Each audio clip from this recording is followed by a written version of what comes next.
Welcome to today's episode of War of the Wives podcast. I am your host, Dr. Catherine Daniels. We're going to finish our conversation with Pastor Carl Daniels, who is none other than my husband. Let's look back on last week's episode on the conversation. One of the things God showed me in the midst, and I noticed that a lot of women tend to, and I know it's a hurtful situation. If you infidelity and a baby is produced from the infidelity, it can be a hurtful situation. But I believe that it was important to be able to move forth in my forgiveness, in me still loving you without having to, like you say, bring the old things back consistently. One of the important things were for me to allow you to be a dad.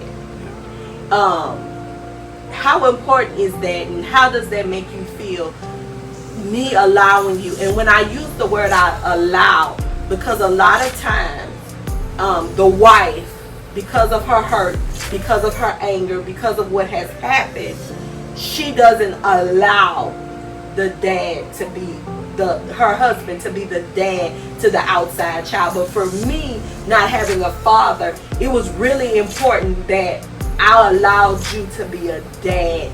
If you were going to stay if I was going to stay in the marriage, it was important for you to be a dad. How important is that to you, and what does that say to you? It's very important because of the compassion. But just as much as the compassion, the grace. Amen. A lot of people miss the part grace. We all, have grace and need grace. And, but what I can say is, in the midst of it all, some people don't understand that things happen for a reason. And with what happened and transpired, I say just the other day, I was talking to my daughter. Even in the midst of this child, I had to acknowledge. I had to come forward with being honest. That was the first thing, because even being honest, I could have lost you.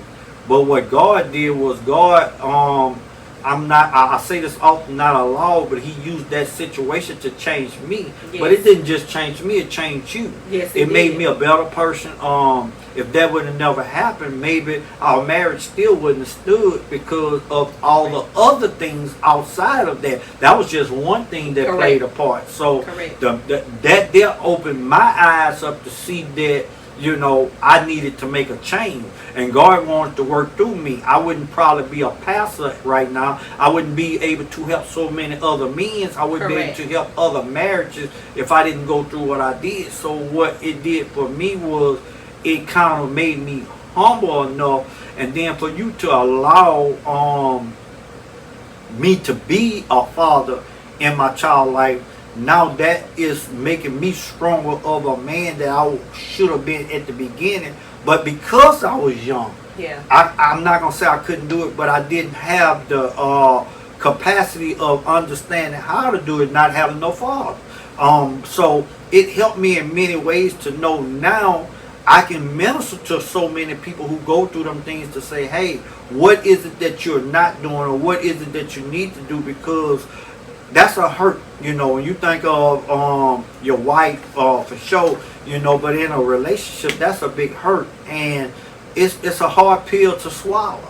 But most people can't continue doing the same things. So that's what made me change. That what made me become that better man. That what helped me in our marriage to say that now I can appreciate you more because of what you've done. So the same grace that you have given me, I have to be compassionate enough to say, I'm not finna open up these doors for any of that to happen again, or I'm not finna put myself in that situation no more. So I just thank God for you being compassionate. I thank God for the opportunity that it changed me into being a better man, because once again, I might have not only lost my marriage, but I could have lost my life.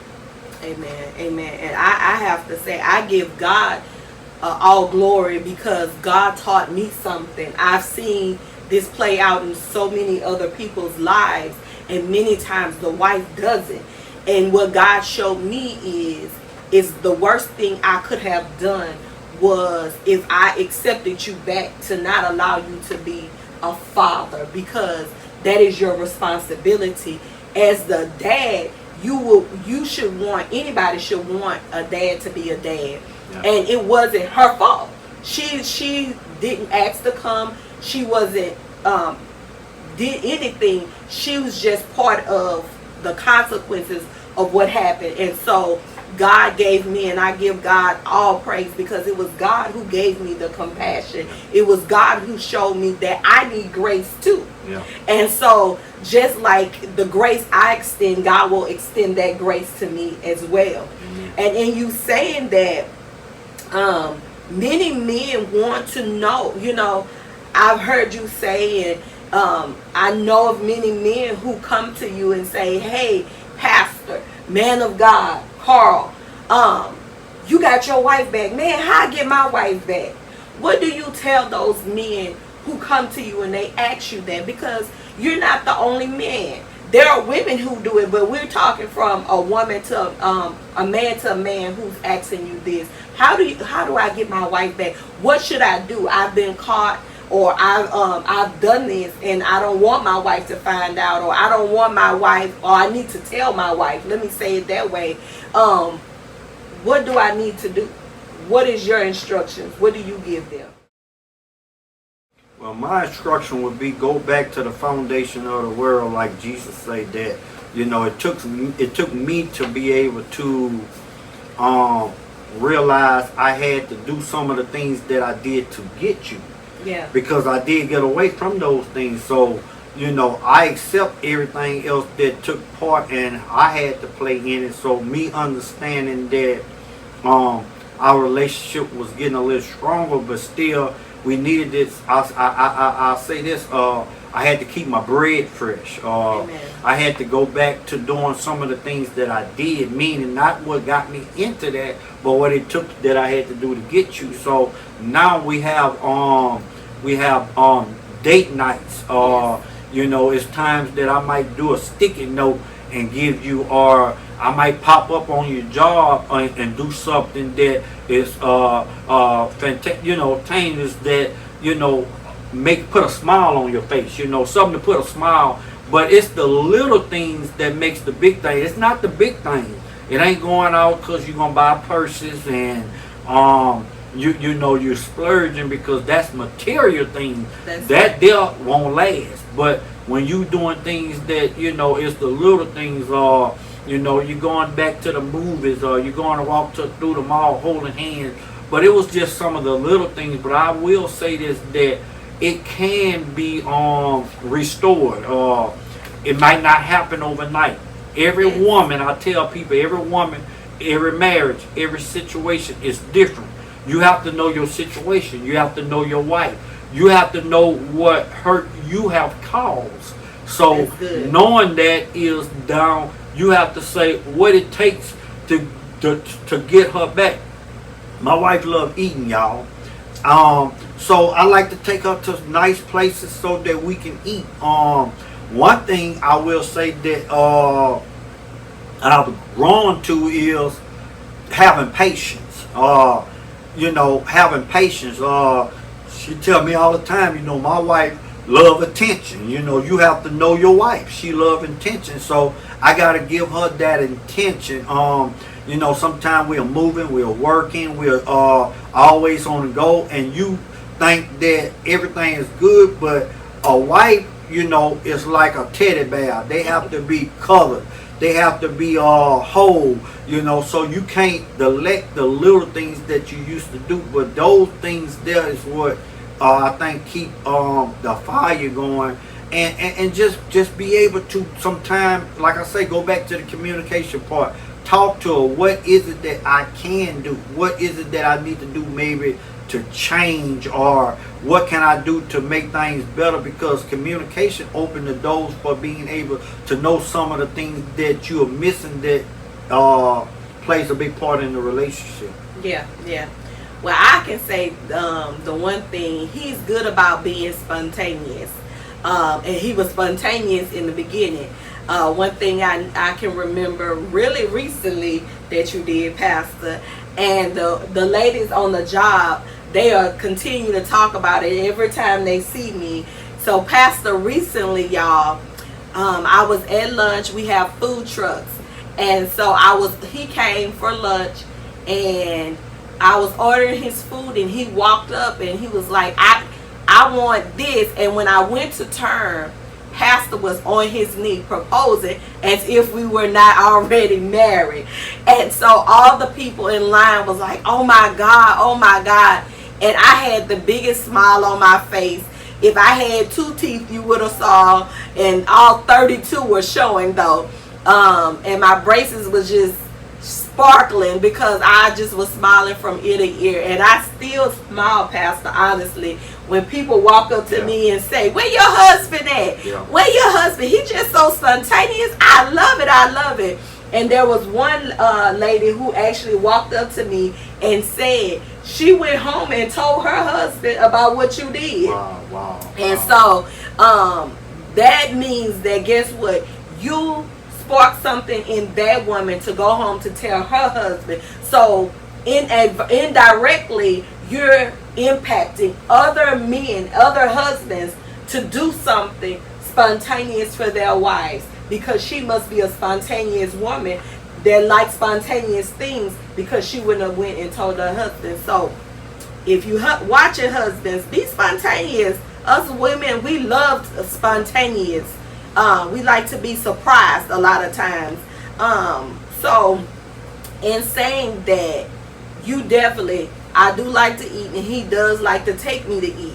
So in saying that, you have really stepped up since everything that has happened, and a lot of things you used to do. But guess what? It wasn't just the things you used to do. I also had to step up and go back to doing some of the things that I used to do. So wives, let me tell you something. I know we get comfortable and we like to wear our muumuu dresses and our rags on our heads. But every now and then you need to put on a nice dress. You need to make yourself up. You need to let him come home and see you, not just in your muumuu dress with your bonnet on your head. Sometimes when you're going out, you may need to spruce it up a little bit. I know we're tired sometimes, just like they're tired. And so sometimes when he asks you to go, get up out your bed and go with him. You may be tired, but trust me, you will be glad that you did. Okay? You just want to take time out. So one of the other questions I hear men ask you all the time, and they'll say, well, Pastor, I've apologized. I've told her I'm sorry, and but she still has not forgiven me. We know people, and we've counseled people, right, that a lot of times the husband may have said he was sorry, but he's not truthful. What do you tell men about that? Because I know in the men's culture, the bro code is you lie to the end. In most cases, this is a bro code. What do you say to that? Well, honesty is the key to a successful marriage. Yes. And you must understand that the Bible tells us, that we shouldn't cheat on our wives. That infidelity, and that's grounds for a divorce. So one, I would say you have to be transparent. When you have fallen short, when you have made a mistake, when you have done something, if you want to stay with your wife or stay in the relationship, one, you trust God, because through it all is up to God. He get the last ultimate call, and that's the first thing, because a lot of times in relationships, and we're speaking from a man's standpoint, I'm a lie, like you say, bro code, I'm a stay, and at the end of the day, most women, I can say with my wife, discernment. I don't care how many times I tried to lie, she already knew before I could even say it, but I felt, oh, I'm not gonna let it out, because in my mind was, if I tell her, this is what she gonna do anyway. But see, I went to God. When you go to God, God is gonna speak clearly to you, because He wants you to be honest. He wants you to be truthful. So therefore, if you be truthful, a lot of times, it don't work this way all the time, right. but you still have to put it in the hands of God, because how many people know, even in the midst when you're honest, and it may cause separation, where God has joined together, let no man separate. So if it's meant to be, y'all will come back in unity, y'all will reunite. But a lot of times we miss that, because, and then you're holding on to a lie, you're holding on to secrets, and secret sins is what plays a big part in marriages. So you have to confess, you have to go through before the throne of God to say, I'm going to be honest with what I'm doing. But you can't continue doing the same thing. Right. Most men they done cheated, and then they go so long, the woman and gave them a second chance, and guess what, they back in doing the same thing. You know, whether it's sex or not, you know, cheating is you're on the phone, you're texting, or you know, you're on your jobs, or you're working around women, and you're thinking that you're doing something in secret, but you know, right. God sees all, and that's the thing that is that affects a lot of marriage, because you're still trying to do the things of the old. You're not turning to be the new person that God has created you to be. That's good. That's good. One other thing I wanted to ask you. I know when we were going through, I set a lot of boundaries, and a lot of times I know for women or wives, they struggle, or they're afraid to set boundaries. Do you think in me setting boundaries early on in our restoring of our marriage, do you think that helped, and do you think that was important and that I should have done that? Yeah, boundaries, setting boundaries helps you to keep the person accountable for their actions. Because if you're the wife and you have a husband, special if he done infidelity or done something, cheated, or you suspect him, and you don't set grounds of where you at, it'll continue on happening. With my wife, she set boundaries that it was certain things that I knew that if I would still be doing, or if I don't change from doing, I was going to lose my wife.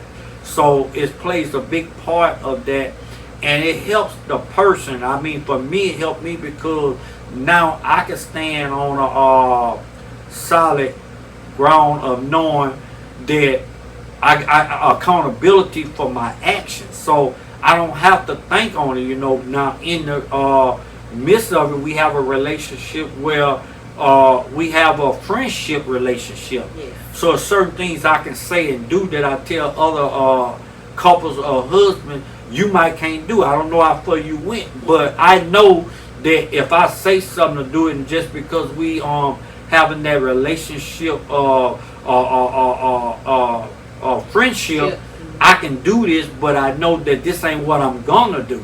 But I'm saying this to say that keep us in. I don't have to be looking over my shoulders or her looking over her shoulders, or I don't have to be the way that I used to be. I gotta sit my phone down and expect her not to see it, or turning my shoulders and doing stuff, because I know I'm not doing nothing no more. I'm not thinking about doing nothing no more. So I have turned from doing the things that I used to do. That go back to what I just said. You know, I had to old things to pass away. So I'm not going to the things that caused the marriage to go the way it went. So I think setting boundaries is something that most relationships should have. For sure that I would say to the wives, you should make sure that you set some foundations and say, hey, this is what I'm going to allow or what I'm not going to allow.